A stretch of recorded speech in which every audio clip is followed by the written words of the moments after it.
Okay, long-range facility. Take a step back. Program On update. the enthusiasm meter. Sorry, Dr. Dare and Dr. Zalis will discuss planning update. You should be just as excited I as, am. Well, I mean, you Aaron could and switch them around if you wanted. No, that's okay. We'll stay in order. She was A, now you're B. I'll be C.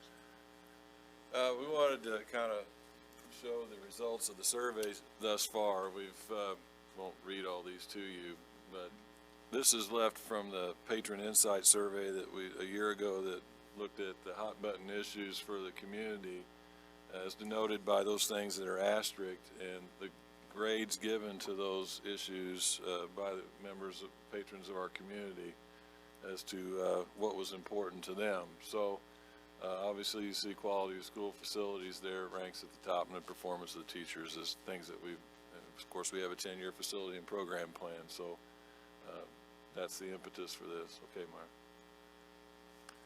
So the questions that we've talked about rank here. We've talked about the 10-year plan and talked about the community input.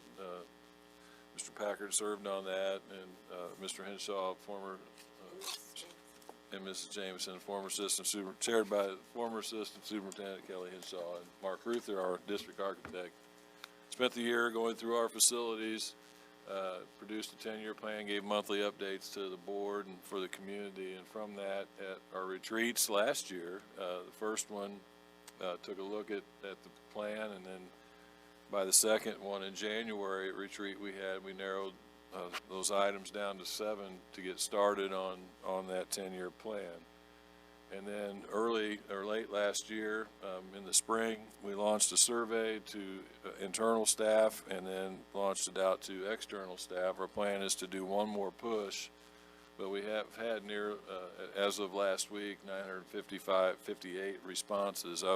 Not all people responded to every question, and not all people gave comments. So there's like 123 comments given for the 958 responses, and some of the comments do not relate to the actual 7 questions, which is fine.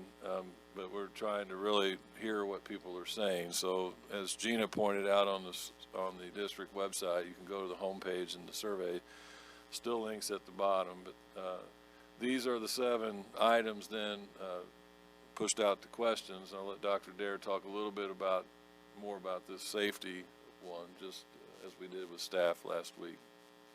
And you all have heard this before, but I did share with the staff, there were a few people that disagreed that safety was important. And I really think that was probably our grandmothers who want full access to the school with no restrictions. I think that has to be where that's coming from. But all in all, obviously the vast majority of people agree that that's important. And we did share with the teachers and some of the other staff that we are taking some steps forward in that direction with the Alertus system and those types of things. And we are also, as Dr. Zalis mentioned for the retreat, we'll have some numbers to go with this piece also. Just some beginning things, talking about some entryways, expansion of the Alertus system, some door upgrades, some basic things like that, just to get some idea of what those costs would be. All right, next question. I'm not going to read all these to you. 2A is just the standalone gymnasium, auditorium at the high school.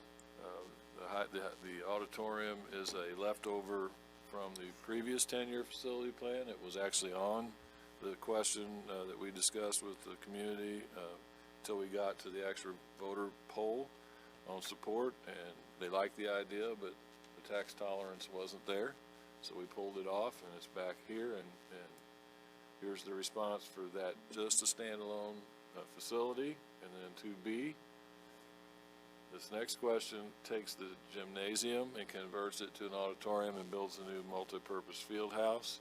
So part of your tour that you just committed to doing with Dr. Dare is to go see the conversion of a gymnasium. Now, the architects have done a few of them, and some more finished than others, meaning that you can't ever tell it's a gym, and some that they left the gym floor. Matter of fact, I was watching something that Washington School District did in one of their auditoriums. They had more than one, and you could still see the gym floor, but they wanted that on purpose.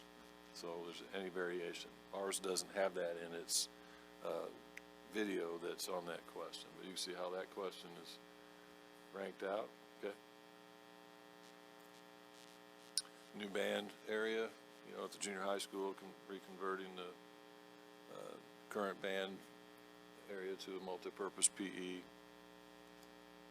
You know, we have drawings for all these that we'll have for you and cost estimates at the retreat. Okay. All the questions are receiving favor. That's the difficult part, is going to be how to narrow them down. Expansion of pre-K. And the library for Truman, which includes, you know, kind of a new entryway and similar to what we did at Mark Twain. And Wyman's got a new library too, but this has to do with security as well. Then RTI, the renovation of spaces there. So all in all, we've received good feedback in terms of the numbers. We'd like to get another push and hopefully push that feedback out further. We'll have a meeting with Rick Nobles from Excellence K-12, formerly Patron Insight. He'll be here the 21st of August. He has this survey and he has this information so far. He knows, because they did the last attitudinal survey for the school district of registered voters through phone survey. So he'll be here ready to help us. I don't know that he needs to be at our retreat, but he said he'd be willing to, because we'll have, according to the timeline, go ahead, Meyer, we'll have to make some decisions, you know, moving into the winter by the January board meeting if we're going to do something in April. So we'll have to have survey work done before that, and it takes a few weeks for them to get their caller data in from registered voters. And so we got a lot to do, but it's all positioned and ready to go. It's just a matter of making some decisions. So anybody watching or anybody that you interact with, please make sure that they fill out the survey. We want their input on the ideas that we have for them. And again, we can always do nothing, but we're just looking for ways to move forward. So the way that our community finds out information, this is again from our last attitudinal survey. The teachers and the staff, and most of them are friends and neighbors of somebody. It's very important. You see the district website and app being a major source of information. I suspect that will climb because of its effectiveness, as it was before, being a website that was out there before cell phones, according to Mrs. Zervos. Now we're really going to be hopefully taking advantage of that. Okay. Okay, Meyer.